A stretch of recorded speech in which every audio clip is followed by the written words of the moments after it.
Hello, everyone. First and foremost, I want to give my thanks to the American Institute of Ultrasound and Medicine for allowing me to present our case report. My name is Jessica Silva. I'm a third year OBGYN resident physician at the NYC Health and Hospitals Lincoln Medical Center. Our case report is on thanatophoric skeletal dysplasia, a case that we found interesting, and we're hoping that you do as well. On this slide is included all of the authors, and those of which I'm very thankful helped me put together our case report, the presentation abstract. Again, so much thanks to them from me.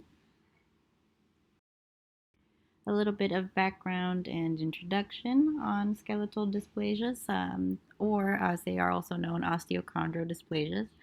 They encompass a heterogeneous group of bone and cartilage disorders with over 450 subtypes of the condition, which can be classified prenatally. Advances in imaging and antenatal testing have improved our ability to diagnose these lethal skeletal dysplasias in the first trimester. Management of expectant mothers with a fetus affected by lethal skeletal dysplasia most commonly is recommended termination.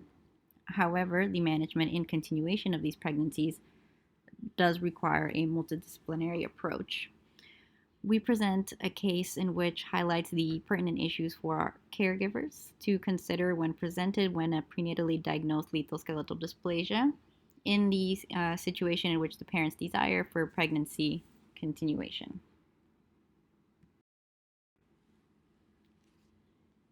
So for our case report, a 39-year-old Gravida 5 para 3013, she presented to our sonogram unit as a late registrant at 27 weeks 0 days for a fetal anatomic survey. Her obstetrical history was significant for advanced maternal age, multiparity, and consanguinity. Her previous pregnancies were uncomplicated normal spontaneous vaginal deliveries.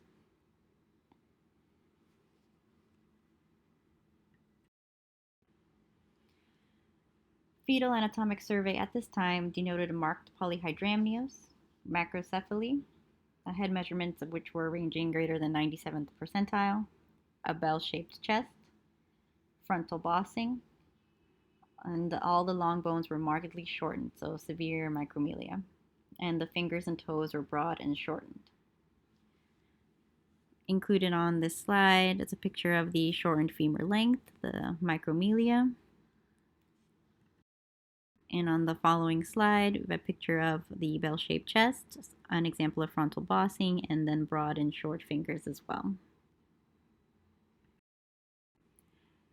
Our patient was seen by our geneticist, and the amniocentesis was offered to her, but she declined.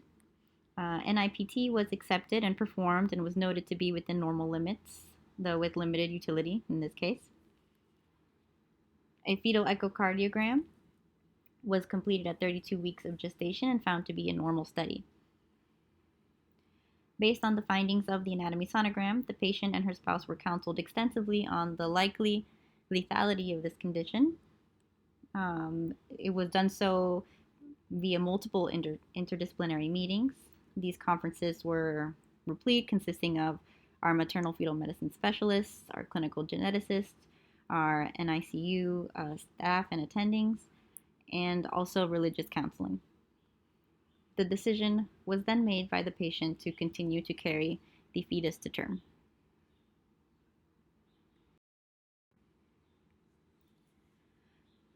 Subsequent interval growth scans were performed at 34 and 37 weeks. The atypical and exaggerated cranial biometric measurements can be seen on this table. Due to these measurements and on follow-up sonograms, we precluded safe delivery vaginally. A multidisciplinary team again met to discuss the mode of delivery, with the patient electing for operative delivery at 37 weeks due to the massive cranial size. The patient was scheduled to undergo a primary cesarean section via vertical skin incision and classical uterine incision in order to allow the greatest exposure and manipulation during operative delivery.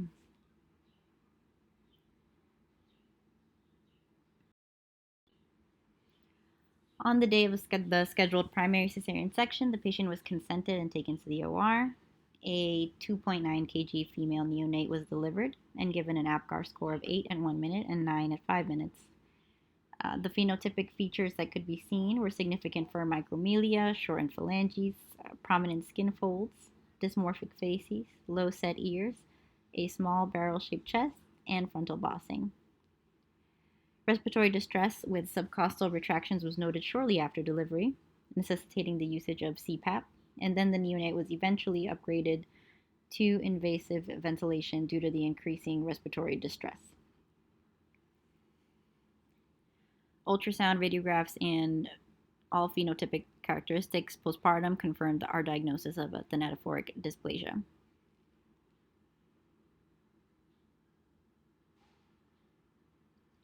Based on those findings, and also an FGFR3 mutation and chromosome analysis was sent out, which revealed 46XX normal female karyotype and negative for achondroplasia mutation.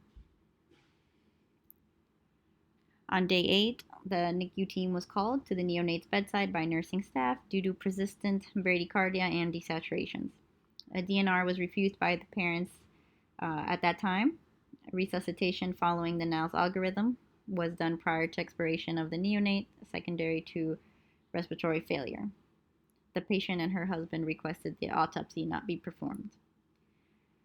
Her immediate postpartum course was uncomplicated. She presented for a postoperative assessment in 1 week, where clinical exam was found to be normal and incision was clean, dry, and intact.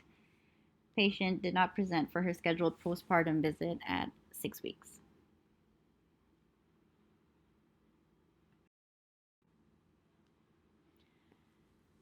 In conclusion, thanatophoric dysplasia is the most common lethal skeletal dysplasia with a prevalence of 0.24 and 0.69 of 10,000 births.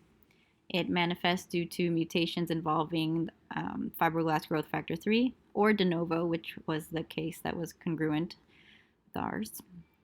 In the antenatal stages, the following ultrasound findings again can allow for diagnosis and prognostication: a femur length of less than 3 standard deviations below average, severe micromelia, thoracic chest circumference of less than the 5th percentile for gestational age, polyhydramnios along with femur length to abdominal circumference ratio of less than 0.16, gestational age growth of less than the 5th percentile, a low bone echogenicity suggesting absent or hypoplastic bones and bowing. Radiographs in the neonatal stages will also confirm this diagnosis. Traditional management, again, of expectant mothers with a fetus affected by a lethal skeletal dysplasia is recommended termination. Recognition of findings on the ultrasound and knowledge of their prognostic value is crucial for counseling patients on genetic testing options and on making an informed decision. This case is unique in that it represents a case where a lethal skeletal dysplasia was brought to term and delivered. Continuous assessment to verify viability, monitoring for maternal respiratory compromise, and performing in our case, a cesarean delivery at a stage that affords a lessened likelihood of operative complications are of paramount importance.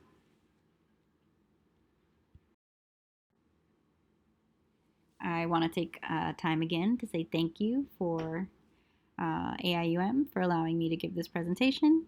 I hope everyone is staying as safe as possible. If anyone has any questions, they are more than welcome to contact me. My contact information is on this slide. Again, my name is Jessica Silva, and my email is silvaj6@nychhc.org. Thank you.